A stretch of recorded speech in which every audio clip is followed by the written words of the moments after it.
I was on my third lap when it happened. Just a regular Tuesday afternoon at Lincoln High's track. I'd graduated 10 years ago, but the school kept the place open after hours. No one really cared if alumni used it. I'd been running since I was 15. Track team in high school, cross country in college. Nothing serious anymore, just 3 times a week to keep in shape. My times weren't great, but that wasn't the point. The chest pain started small, just a twinge at first. The kind you might get from pushing too hard or not warming up right. I slowed down a little but kept going. Probably just needed to catch my breath. Then it got worse, like someone was squeezing my ribs from the inside. I stopped running and put my hands on my knees, trying to breathe through it. "You okay, man?" Some guy on the other side of the track called out. I gave him a thumbs up, didn't want to make a thing of it. I straightened up and took a few steps. The pain shot through my chest like electricity. My left arm went numb. That's when I knew something was really wrong. I tried to call out to the guy, but no sound came. My vision started going spotty around the edges, like when you stand up too fast, but worse. The world tilted sideways. I felt my legs give out. The asphalt came up to meet me. I hit hard. My shoulder took most of it, then my head bounced once.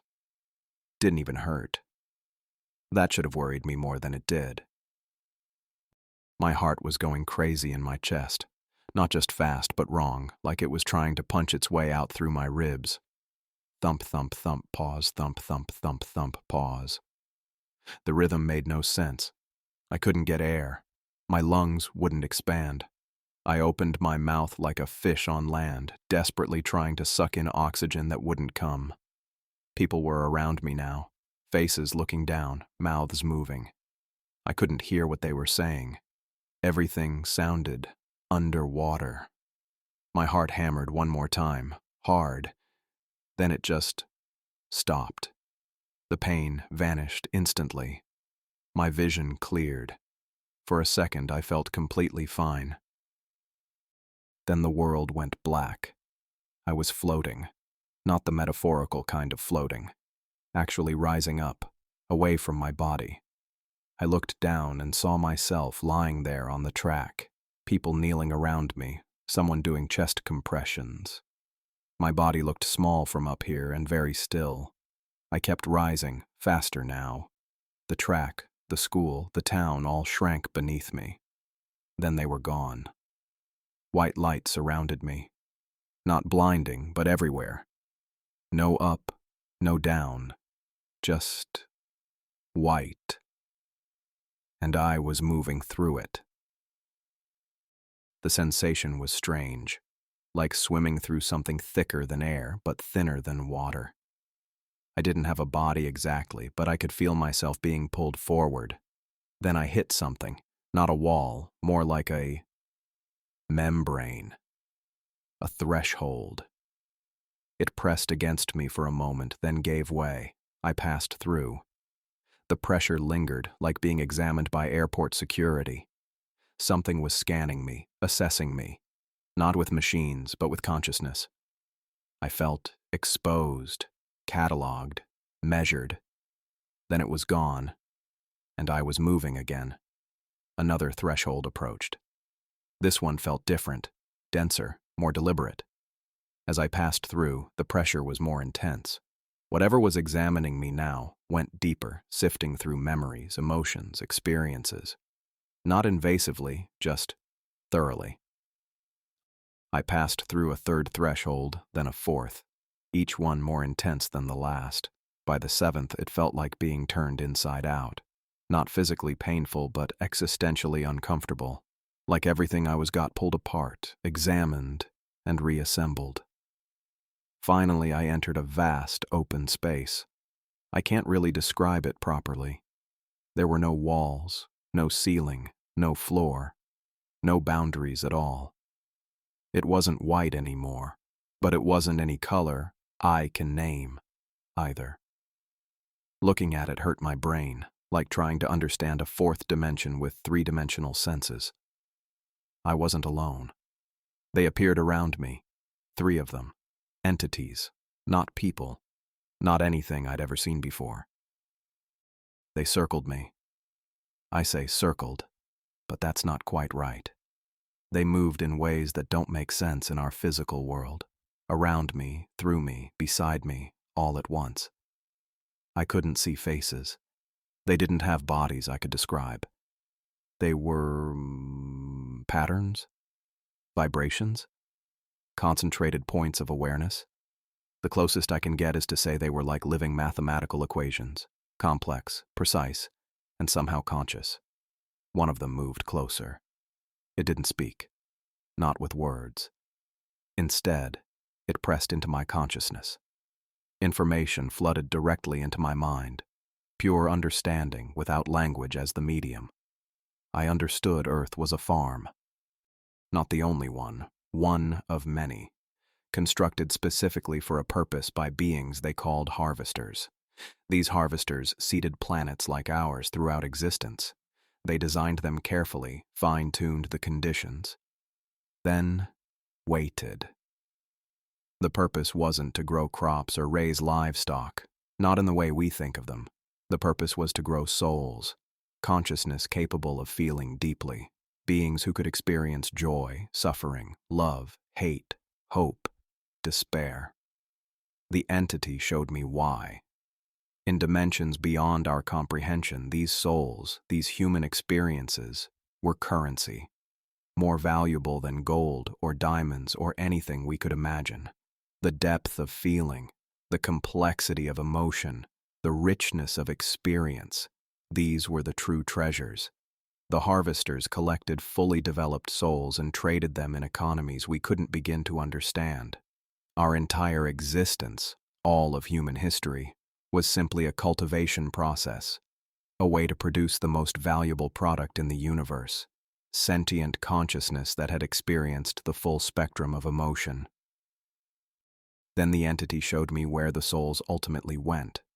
I won't describe it. The pain of understanding was too much. Not physical pain, but something deeper. A wound in my comprehension itself. The knowledge broke something fundamental inside me. I screamed without a voice, tried to pull away without a body. The entity withdrew slightly, as if recognizing it had gone too far. The other two moved closer, communicating with each other in ways I couldn't follow. They seemed to be discussing me, deciding something. One reached toward me. "Clear!" My body convulsed as electricity shot through it. My back arched off the ground, then fell. "No pulse. Charging again. Clear!" Another jolt. My chest burned. Nothing. "Come on, kid. Don't do this. Clear!"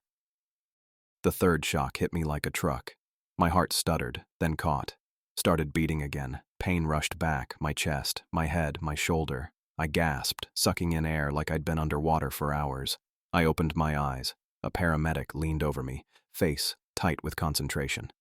Behind him, the blue sky. Just a normal Tuesday afternoon. "There he is," the paramedic said, relief in his voice. "Welcome back." But I wasn't back. Not really. Part of me was still there, in that place beyond places, carrying knowledge no human was meant to have. I woke up in a hospital room with a steady beeping sound next to my head. My chest felt like someone had taken a sledgehammer to it. Mom was asleep in a chair by the window, her Bible open on her lap. When I tried to sit up, pain shot through my entire body. "Easy there." A deep voice came from the doorway. A tall black man in a white coat walked in, picking up the chart at the foot of my bed. "I'm Dr. Franklin. You've had quite an experience, Mr. West." "What happened?" My voice came out raspy, like I hadn't used it in days. "You had a cardiac arrest on the track. Fortunately, someone started CPR right away and the paramedics got to you quickly." He checked something on the monitor next to me. "You were clinically dead for approximately 2 minutes and 17 seconds. The memory hit me all at once. The entities, the revelation about Earth, about souls. I must have looked panicked because Dr. Franklin put a hand on my shoulder. "That's completely normal. Many patients experience confusion after what you've been through." Mom stirred in her chair, and when she saw me awake, she burst into tears and rushed to my side. Willie. Oh, thank God. She pressed her hand against my cheek like she was making sure I was real. Dr. Franklin gave us a moment before continuing. We've run several tests. You have what's called hypertrophic cardiomyopathy, a congenital heart defect. It's been there since birth, but it often doesn't present symptoms until adulthood. But I've been running for years, I said. You've been lucky. This condition can cause sudden cardiac death, especially during physical exertion. He showed me some papers with diagrams of hearts. We've implanted a pacemaker to regulate your heartbeat and prevent future episodes. I reached up and felt a small bump under the skin near my collarbone. The procedure went well, Dr. Franklin said. You'll need to take it easy for a while, but you should be able to return to most normal activities. Running marathons might be off the table, though. Mom squeezed my hand. We've been praying nonstop, Willie. Everyone at church has you on the prayer chain. I nodded, not knowing what to say. The memory of what I'd seen was still too fresh, too raw. How could I tell her that everything she believed was wrong? I'll check on you later, Dr. Franklin said, making a note in my chart. Try to rest. After he left, Mom called Dad, and within an hour my hospital room was filled with family. Dad looked older somehow, the lines around his eyes deeper than I remembered. Amelia, my sister, brought a stack of textbooks. Your professors said, you can make up the work you missed, she said, setting them on the table. I took notes for you, too. How long have I been here? I asked. A week, Dad said. You were sedated for the first few days after the surgery. A week. It felt like hours since I'd been on that track, since I'd learned the truth about everything. Throughout the day, nurses came and went. Friends from school stopped by. Everyone asked the same question. What did you see? You know, when you were gone? The first few times I just said, nothing. But I could tell that disappointed people, especially Mom. She wanted me to have seen heaven, to have had my faith confirmed. So I started lying. There was this bright light, I told her that night when we were alone. And I think I saw Grandma Helen. Mom burst into tears and hugged me carefully, mindful of my chest. I knew it, she whispered. I just knew it. The lie made me sick to my stomach, but the alternative was worse. I remembered the warning from the entities. Tell no one what you've seen. It wasn't just a suggestion. It felt embedded in me like a command. Every time I thought about telling the truth, dread washed over me. Dr. Franklin discharged me after another 3 days of observation. Take your medications exactly as prescribed, he said, and no physical exertion for at least 6 weeks. We'll have follow-up appointments to monitor the pacemaker. I nodded, just wanting to get out of there, away from the constant questions about what I'd seen. Back at school the following week, I couldn't focus. The equations in my textbook seemed meaningless compared to what I now knew. During Riley Knight's calculus class, I sat in the back row, staring out the window. Mr. West, she called, snapping me back to reality. Can you solve this equation for us? I looked at the board, but the numbers swam before my eyes. Instead, I remembered something from the small entity, a flash of memory it had shown me, stolen from someone else. Numbers falling like rain, forming patterns that revealed universal truths. Mr. West? Sorry, I mumbled, focusing on the problem. I solved it mechanically without really thinking. Correct, Mrs. Knight said, looking slightly surprised. Though I'd appreciate it if you showed your work next time. At lunch, Ernest and Chandler found me sitting alone.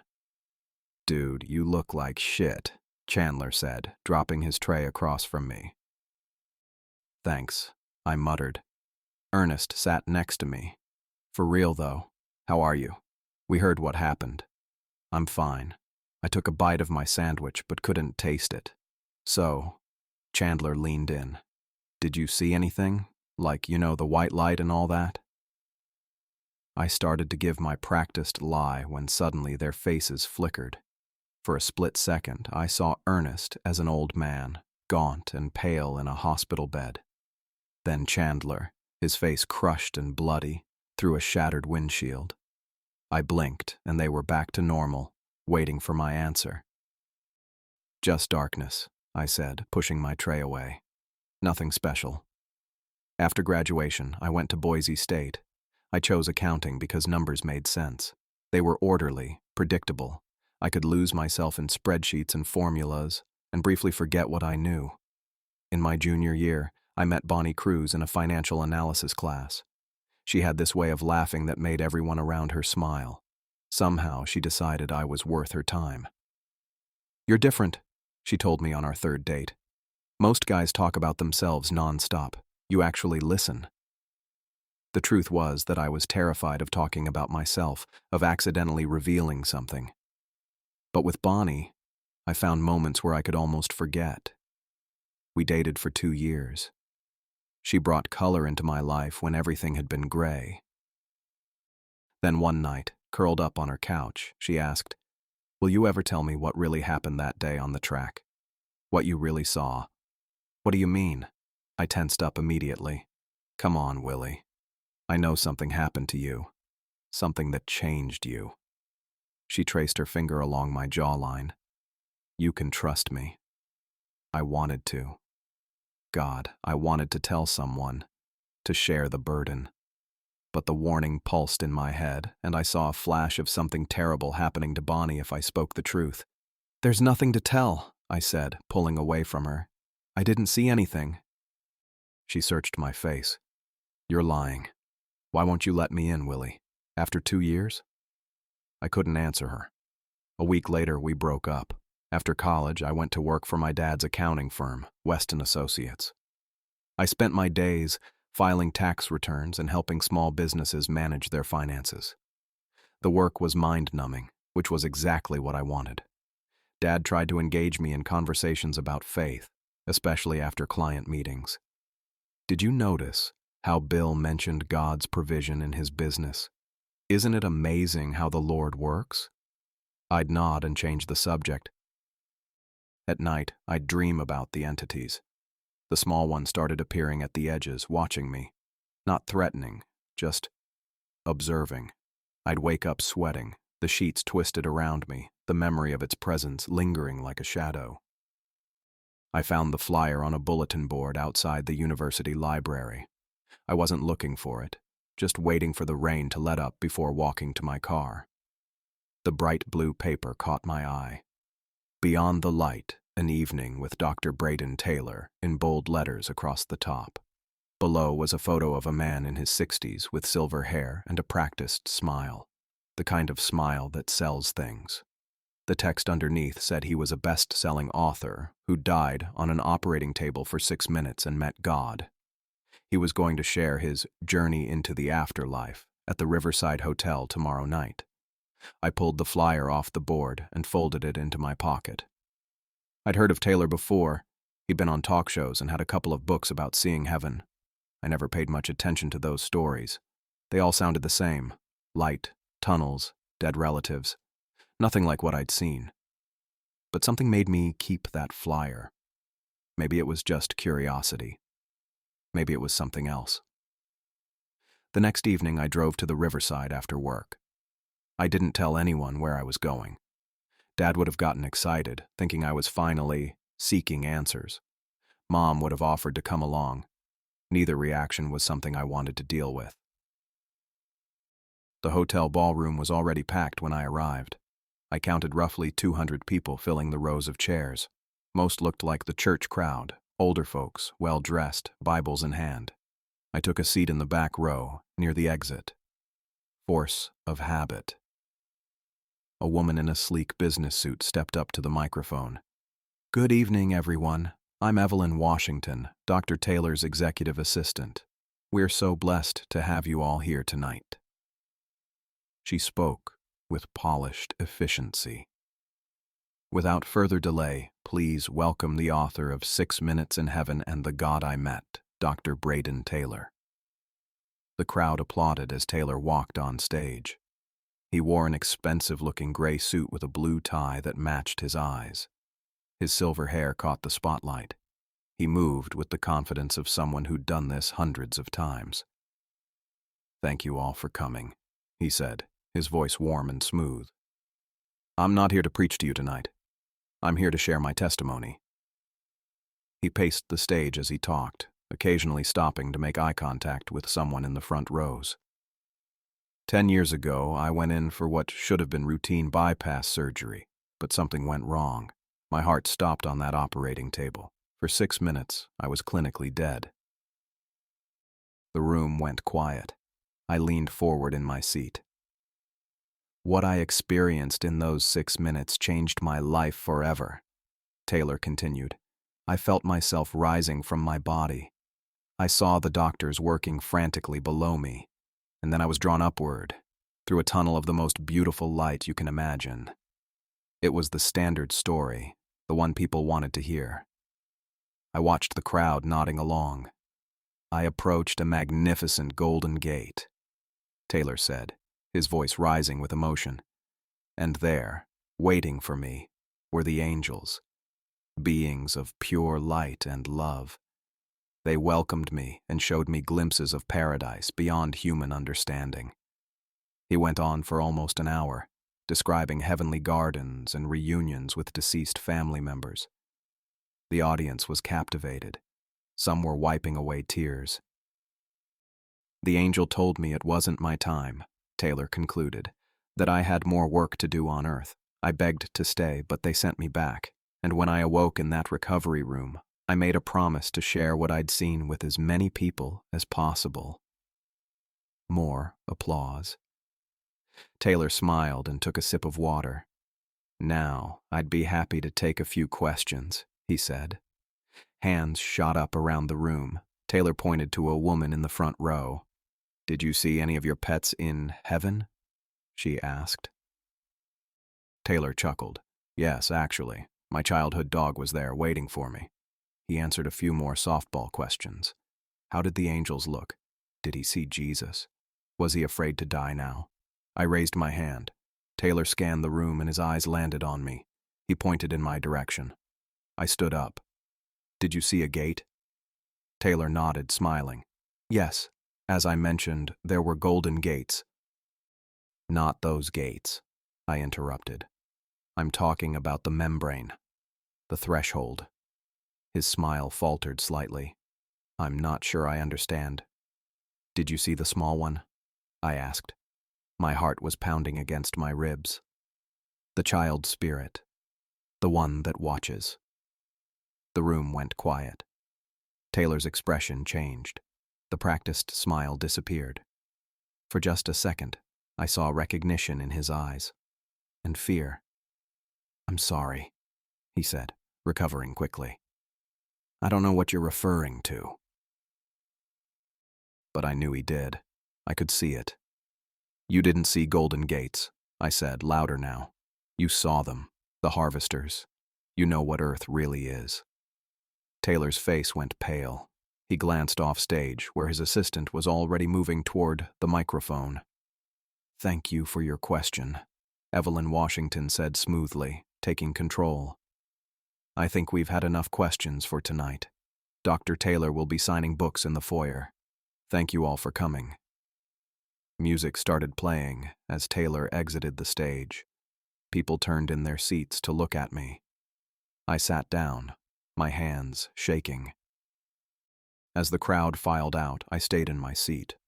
I watched Taylor at the signing table, smiling and chatting as he scribbled his name in books. But I could see the tension in his shoulders, the way his eyes kept darting toward the exit. He knew.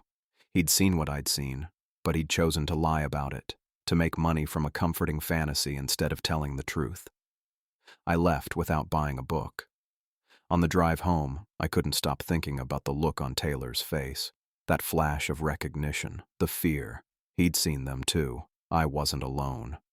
That night, I sat at my computer and started typing. I wrote everything: the cardiac arrest on the track, the rising sensation, the membrane, the entities, the harvesters, the farm, the truth about souls. I didn't hold anything back. When I finished, I read it over.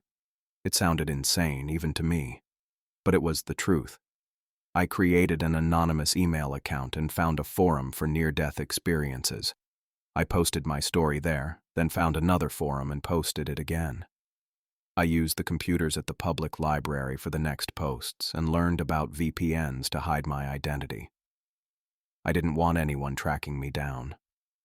Within days, the comments started coming in. Most people called me crazy or said I was making it up. Some quoted Bible verses, others suggested medication. But then there were the others, the ones who wrote privately. I saw them too. I've never told anyone what I really saw. I thought I was the only one. One woman wrote that she'd drowned at 16 and had seen the small one watching her. She'd been too scared to tell anyone. A man who'd flatlined during surgery described the farm exactly as I'd seen it.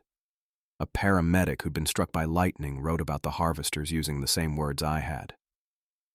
They were out there, people who had died and come back with the truth, people who had kept silent out of fear or confusion, people like me. I kept writing, and they kept finding me. I'm starting to see the small entity more often in my dreams, not just glimpses anymore. At first, it stayed at the edges, just watching. Now it comes closer each night. Last night it was about 10 feet away.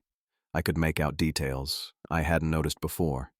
It doesn't have a face exactly, more like concentrated points where features should be. The closest thing I can compare it to is those weird deep-sea creatures with translucent skin. Except it's not physical like that. It's more like a pattern in the air, a disturbance. I woke up gasping, my heart racing so fast my pacemaker clicked rapidly, trying to regulate it. My t-shirt was soaked through with sweat. I sat up and switched on the lamp, checking the corners of my bedroom like a kid afraid of monsters. Nothing there, of course. Not in this reality, anyway. I got up and drank some water, pacing around my apartment until the sun came up. No chance of getting back to sleep after that. I went to the hardware store after work today and bought 3 deadbolts. The guy at the counter raised his eyebrows. "Moving to a rough neighborhood?" he asked. "Just being careful," I said. I knew it was pointless. If something exists outside physical space, locks won't keep it out. But I installed them on my bedroom door anyway. One at the top, one in the middle, one at the bottom. The drilling helped, gave me something to focus on besides the cold feeling between my shoulder blades. When I finished, I stood back and looked at my work. 3 shiny new deadbolts on a hollow interior door, completely useless, but I turned each one, listening to the satisfying clicks, and felt a little better anyway. Dad called while I was cleaning up the sawdust. "Haven't seen you at Sunday dinner in a while," he said. "Your mom's starting to take it personally." "Been busy," I said. "Work stuff." "Willie, you work for me. I know exactly how busy you are." I didn't have an answer for that. "Look," he said after a few seconds of silence. "Whatever's going on with you, we're here. You know that, right?" "Yeah, Dad, I know." But he didn't know. Couldn't know. I hung up and went back to my computer. I've been collecting testimonies for months now. After my post, people started finding me, more than I expected. I set up a secure email and created a system for documenting everything. Each night, I compile their stories, looking for patterns. A woman in Toronto who drowned in a lake when she was 12. A man from Sydney who was electrocuted on a construction site. A teenager from Berlin who overdosed. All of them saw the same things I did. The membrane, the entities, the truth about Earth and souls. But I'm noticing something new now. There's a pattern to who gets chosen to see the truth. It's not random. The harvesters seem to favor specific types of souls, ones that have experienced certain kinds of trauma. Early childhood loss, prolonged isolation, intense grief. I started organizing the data into spreadsheets, tracking commonalities. Most of us had experienced some form of abandonment before age 10. Most of us spent significant time alone as children. Most of us developed coping mechanisms that involved creating rich internal worlds. It hit me around 3 in the morning as I was staring at my screen with burning eyes. The harvesters aren't just farming humans randomly. They're cultivating a particular emotional frequency, like vintners growing grapes in specific soil for a certain flavor profile. We're not just crops. We're specialty crops. I published my findings anonymously last week, called it the Harvest Documentation, posted it on forums, sent it to everyone who had contacted me. Some responded immediately, confirming my theory with their own experiences. Others went silent. Maybe the truth was too much. I keep the blinds drawn now. My dad's been calling daily, leaving voicemails that sound increasingly concerned. I haven't been to the office in 2 weeks. I told him I had a project that required concentration and would work remotely. He agreed, but I could hear the worry in his voice. "Just come by for dinner sometime," he said. "Your mom misses you." I miss them too, but I can't sit at that table and pretend everything's normal. Can't listen to mom talk about church and dad discuss clients while knowing what I know. So I found a studio apartment in downtown Boise. It's small and expensive, but the building has good security and I can see everyone who comes in through the lobby camera. I moved in with just my computer, some clothes, and basic necessities. Left most of my stuff behind.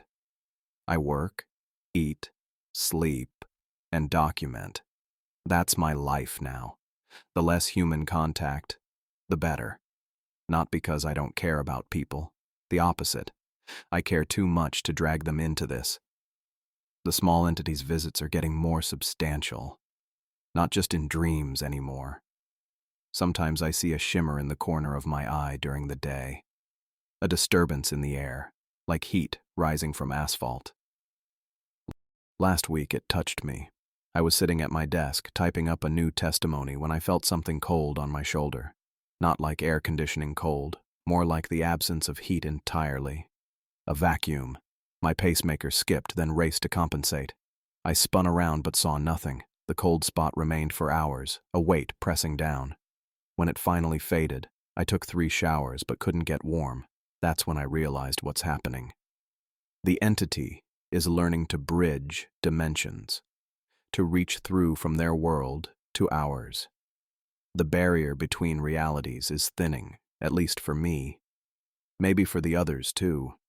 I've sent emails asking if anyone else has experienced physical contact, but responses are slower now. Some have stopped responding altogether.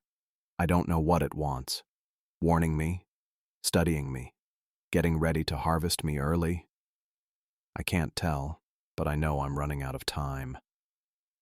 My heart condition is getting worse. The pacemaker can only do so much when I'm in a constant state of fight or flight. Dr. Franklin called yesterday after my missed appointment.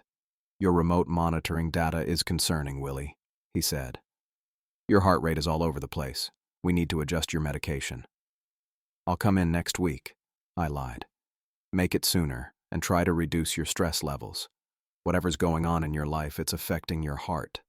If he only knew." I'm writing faster now, racing against time, documenting everything I can before whatever's coming. The entity was at the foot of my bed last night, closer than ever. Not just watching anymore, reaching. Its form rippled like water, extending toward me. My pacemaker went crazy, clicking so fast it sounded like a broken clock. I couldn't move, couldn't scream. Just watched as it drifted closer, its not quite hand stretching toward my chest. Morning came before it reached me.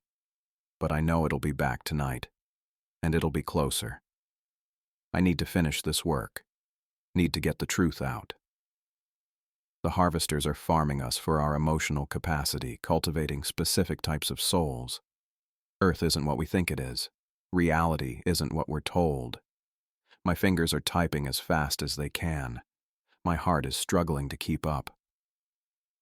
I was eating a bowl of cereal when the email came in, just sitting at my kitchen counter, scrolling through my phone, when the notification popped up. The subject line was a string of random characters, The sender's address looked like gibberish too, a bunch of numbers and letters that didn't make any sense. My first thought was spam, but something made me open it anyway. The message was short. I know what you saw. I saw it too. We need to talk in person. It's not safe online. Braden Taylor. I almost choked on my Cheerios. Braden Taylor, the guy from the conference, the one who'd gone pale when I asked him about the harvesters, the best-selling author who claimed he'd seen heaven but whose eyes told a different story. I read the message 3 more times. At the bottom was an encrypted messaging app name and a username to contact him through. I put my spoon down, my appetite gone. Was it really him? Could be anyone, I guess. Some troll who'd seen my posts online. But what if it was actually Taylor? What if he really had seen what I saw? I installed the app and sent a message to the username he'd provided. "This is Willie West. You wanted to talk?" The response came almost immediately. "Thank God. Yes, we need to meet. Somewhere public. Daylight. I've been followed since the conference." I stared at the screen. Followed? By what? The entities? Or something else? "How do I know this is really Braden Taylor?" I typed. "At the conference, you asked me about a membrane and a child spirit. You said I didn't see golden gates, but harvesters. You know the truth about Earth." That was him, all right. Nobody else would know those exact details. "Okay. Where and when?" I wrote. We settled on Morrison Park the next day at noon. It was a public place, always busy with people walking dogs and kids playing. If he was worried about being followed, that seemed like the safest option. "Come alone," his last message read, "and be careful who sees you." I deleted the app after that. Paranoid maybe, but Taylor's fear was contagious. That night, I couldn't sleep. I kept thinking about Taylor's message, about being followed. I got up twice to check the locks on my bedroom door. All 3 deadbolts secure. Not that they'd stop an entity, but the ritual of checking them calmed me a little. When morning came, I felt like garbage. I showered, drank 2 cups of coffee, and tried to look normal. I didn't tell anyone where I was going. Not my dad, not my sister, nobody. Just called in sick to work and headed out. I got to the park 30 minutes early and walked a complete lap, checking for anything unusual. Nothing stood out. Just the usual crowd. Moms with strollers, old guys playing chess, teenagers on skateboards. I picked a bench near the central fountain where I could see in all directions and waited. Taylor showed up at 12:05. I almost didn't recognize him at first. The man walking toward me looked nothing like the confident speaker I'd seen at the Riverside Hotel. His silver hair was unwashed and sticking up in places. He wore wrinkled khakis and a plain button-up shirt that looked like he'd slept in it. No designer suit, no perfect smile. "Willie West?" he asked, his voice low. I nodded, and he sat down beside me, keeping a foot of space between us. He didn't offer to shake hands. "Thank you for coming," he said, his eyes constantly moving, scanning the park. "I wasn't sure you would." "You said you've been followed," I said. He nodded, rubbing his hands together. They were trembling. "Since the conference, since you asked that question." "By what?" "Not what. Who?" He leaned in closer. "They can use people who've died and come back, like us." I felt a chill run up my spine despite the warm day. "What do you mean, use people?" "They can inhabit them. Not all the time. Just sometimes. Like borrowing them." He pulled up his sleeve, revealing his forearm. There were strange marks there, 3 parallel lines that looked almost like burns. "This happened 3 nights ago. One of them was in my bedroom." I stared at the marks. They were real, raised and red against his skin. "You've seen them too, haven't you?" he asked. "At night?" I thought about the small entity in my dreams, the one that kept getting closer. "Yes." Taylor nodded, unsurprised. "Everything in my book is a lie," he said suddenly. All that stuff about heaven and angels and God waiting for us. I made it all up. Why? He gave a bitter laugh. Because who would buy a book about what I really saw? Who would come to hear me speak if I told them the truth? That we're just resources, that we're being farmed. He reached into his pocket and pulled out a small USB drive, holding it tight in his fist. I'm not the only one who lied. There are others like us. People who died and saw the truth. Most of them never talk about it. Some, like me, make up pretty stories to cope. A few, he looked at me, a few try to tell the truth.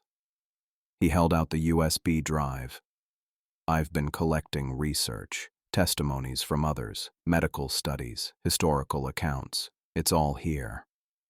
I took the drive, feeling its weight in my palm. Why give this to me? Because you're not afraid to talk about what's really out there. I've read your posts. The Harvest documentation. That was you, wasn't it?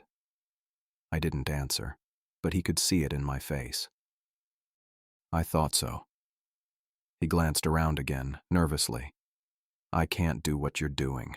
I'm too afraid, but someone needs to. He stopped mid-sentence, his eyes fixed on something across the park.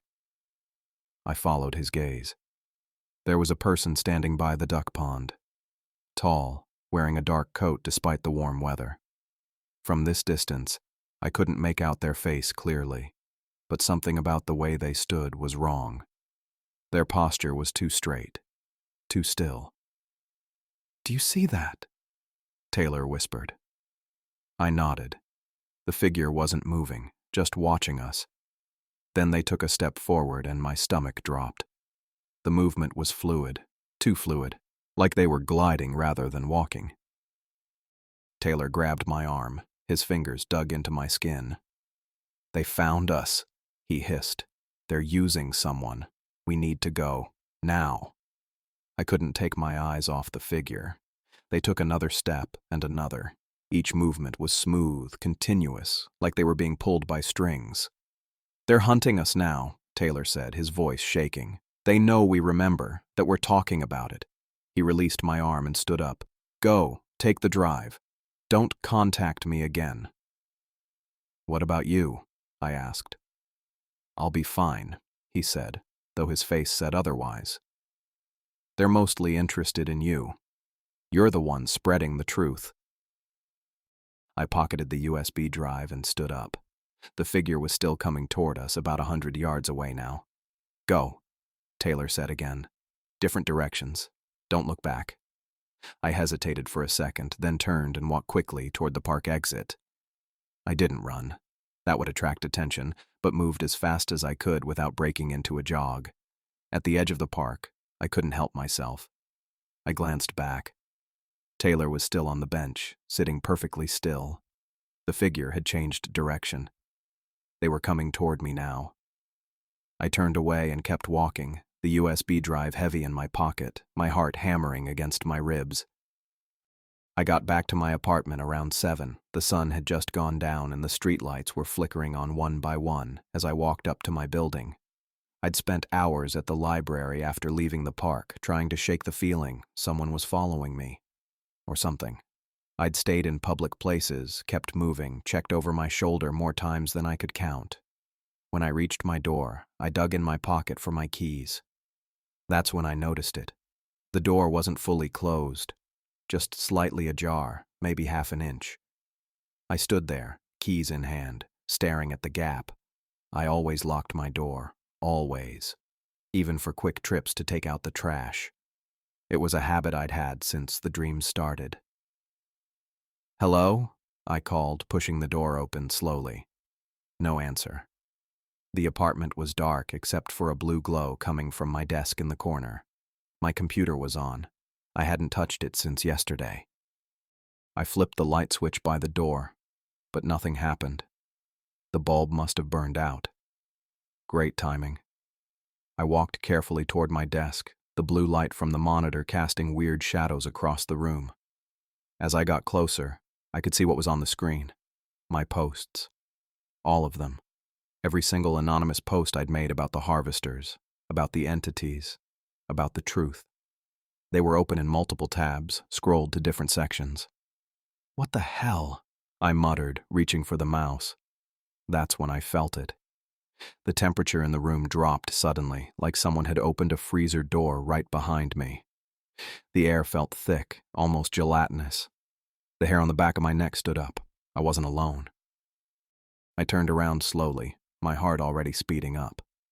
My pacemaker clicked faster, trying to regulate the sudden surge. Braden Taylor stood in the middle of my living room. Jesus! I stumbled back against my desk. How did you... But something was wrong. He wasn't moving right. His head tilted at an unnatural angle and his arms hung stiffly at his sides.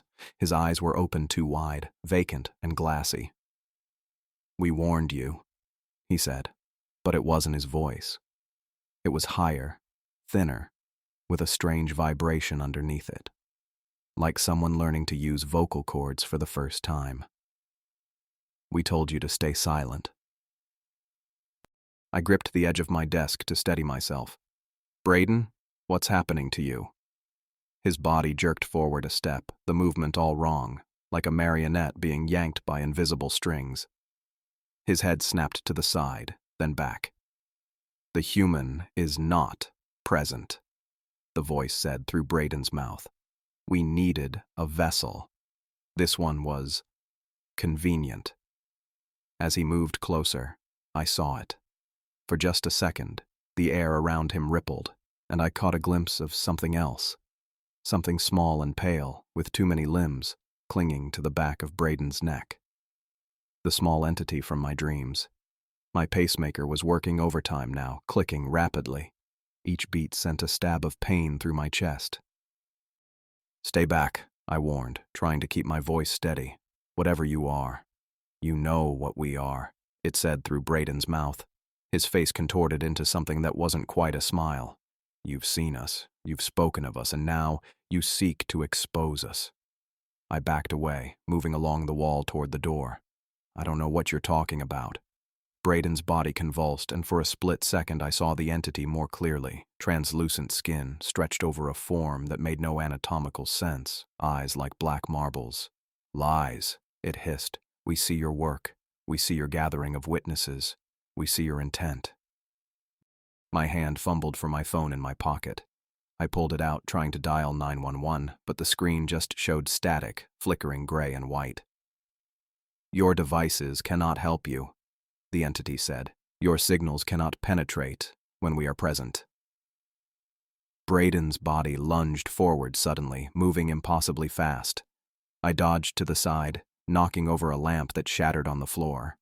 I scrambled toward the door, but Braden, or whatever was controlling him, moved with inhuman speed, blocking my path. "You cannot escape," it said. "The membrane between your world and ours grows thinner where you are concerned. You've seen too much, remembered too much." My chest was on fire now. The pacemaker clicked erratically, struggling to maintain rhythm. I could feel it malfunctioning, the electrical impulses going haywire. "What do you want?" I gasped, clutching my chest. "Silence," it said simply. "You were told. You did not listen." Braden's body moved closer. His hand reached out toward my chest, toward my heart. I could feel the cold radiating from him, unnatural and penetrating. "We can stop your heart," the entity said. "A simple malfunction. No one would question it, given your condition." The pain intensified. My vision started to blur at the edges. This was it. I was going to die in my apartment at the hands of something no one would believe existed. Then I remembered the USB drive in my pocket. "Wait!" I gasped, pulling it out and holding it up. "If you kill me, everything goes public." Braden's body froze, hand still outstretched. "This drive," I said, breathing hard, "contains everything I know, everything Braden knew, everything all the others told us." I was bluffing, partly. The drive had Braden's research, but I hadn't even looked at it yet. I've set it up to automatically send to major news outlets if I don't enter a code every 24 hours, I said, holding the drive higher. Kill me, and millions will see what you are, what you're doing to us. The entity hesitated. Braden's body twitched, his head cocking at an impossible angle as if listening to something I couldn't hear. You lie, it said finally, but there was uncertainty in that strange voice. Try me, I challenged, though my heart felt like it might explode. I'm not the only one who knows anymore. There are others. We've been comparing notes, building evidence. Another half-truth. I had connected with others, but we were scattered, disorganized. Still, the entity didn't need to know that. Braden's body took a step back. The pressure on my chest eased slightly, and my pacemaker's clicking slowed a fraction. What do you propose? It asked, the voice more controlled now, calculating. I swallowed hard, trying to think clearly through the pain. A deal. My silence for my freedom. I'll stop posting, stop collecting testimonies. You leave me alone, and Braden too.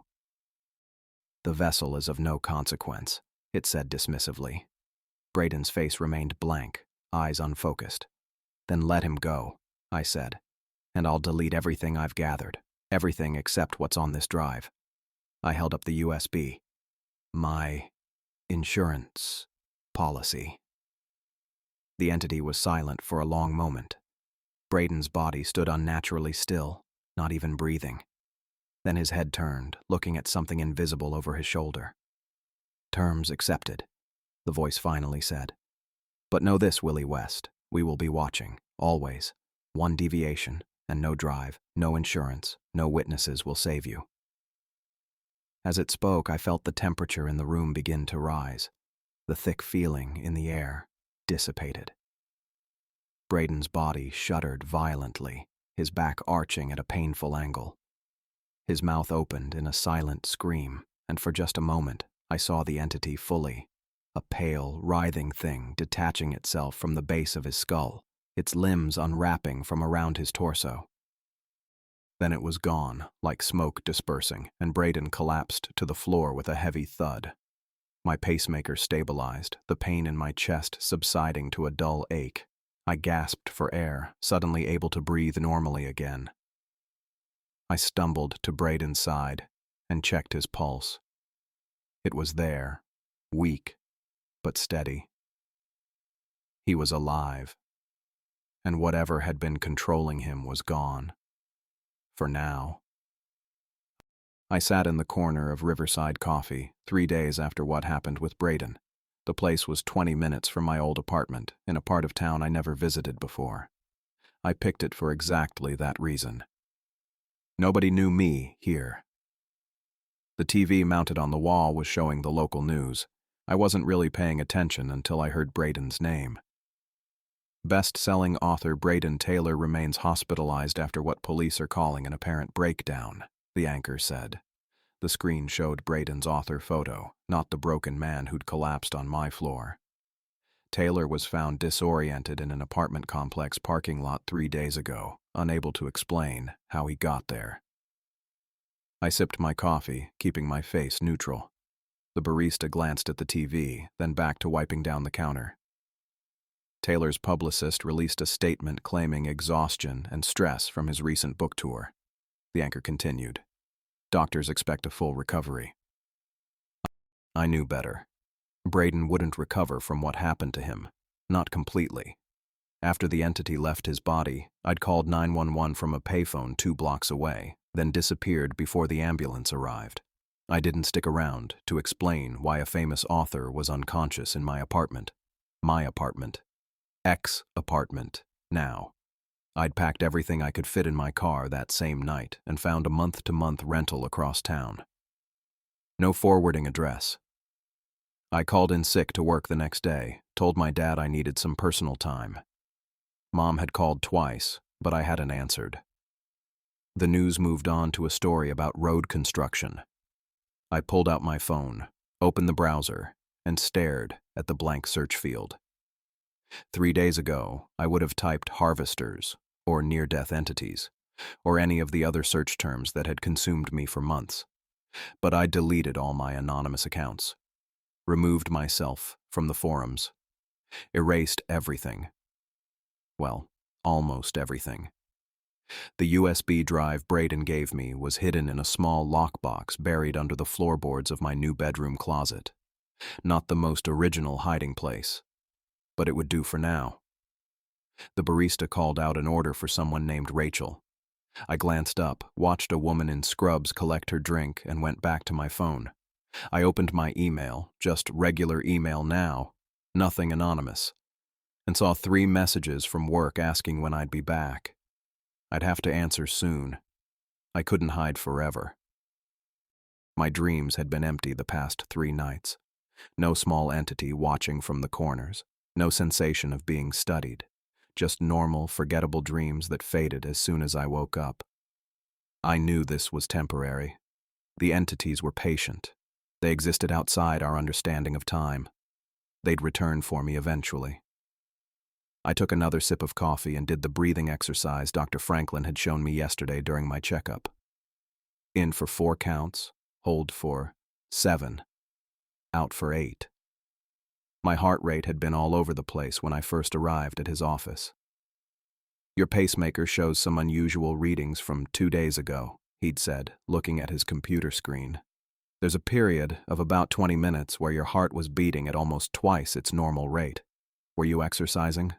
I'd told him I tried jogging again, against his advice. He'd frowned, lectured me about taking my condition seriously, and then showed me the breathing technique to help manage stress. "Your pacemaker's functioning normally now," he'd assured me. "But these spikes concern me. Your heart can't take that kind of strain." I nodded, promised to be more careful, and didn't mention that the spike happened exactly when the entity was in my apartment, speaking through Braden's mouth. The coffee shop door opened, letting in a blast of cool air. I glanced up automatically, still on edge despite the quiet days. Just a college student with a backpack. I relaxed slightly and went back to my breathing. In for 4 counts. Hold for 7. Out for 8. A movement at a nearby table caught my attention. A young woman with curly hair pulled back in a loose ponytail was sketching in a notebook. I wouldn't have noticed except for what she was drawing, concentric circles with wavy lines between them, almost exactly like the thresholds I'd passed through during my death. The membrane that had scanned me. My coffee cup froze halfway to my mouth. The woman tilted her head, erased something, and redrew a section of the inner circle. Her pencil moved in the same pattern that I'd felt when passing through, a pulsing, scanning sensation. I set my cup down slowly. Could she have seen it too? Was she another one who knew the truth? My first instinct was to walk over, to ask her about the drawing. 3 days ago, I would have done it without hesitation. I'd spent months seeking out others who shared my experience. But then I remembered Braden's vacant eyes, the entity's warning, the deal I'd made. I watched her for another minute. She seemed completely normal, just a woman drawing in a coffee shop. Maybe it was a coincidence. Maybe she was designing a logo or doodling a pattern she'd seen somewhere. Maybe I was seeing connections that weren't there because I'd been looking for them for so long. Or maybe she knew. Maybe she'd died and come back, just like me and Braden. Maybe she was trying to understand what she'd seen. I picked up my phone, put it down again, took another sip of coffee. The woman kept drawing, adding details to the outer circle now. My leg bounced under the table. I could just ask her. Casual conversation. "That's an interesting design. What is it?" See how she responded. But what if she did know? What then? Would I pull her into this too? Would I put her at risk of being visited by the entities? Would I break my promise to stay silent? I'd learned something important in the past few days, when to speak and when to remain silent.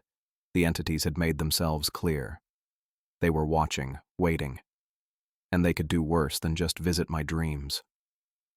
I finished my coffee and stood up. The woman didn't look up from her drawing. I walked to the trash can, tossed my empty cup, and headed for the door without looking back at her. Some questions were better left unasked. Outside, the afternoon sun was bright enough to make me squint. I paused on the sidewalk, letting my eyes adjust. People walked past me, going about their normal lives, completely unaware of what existed beyond this reality. I envied them. I started walking toward my car, carrying both the truth and my silence like equal weights.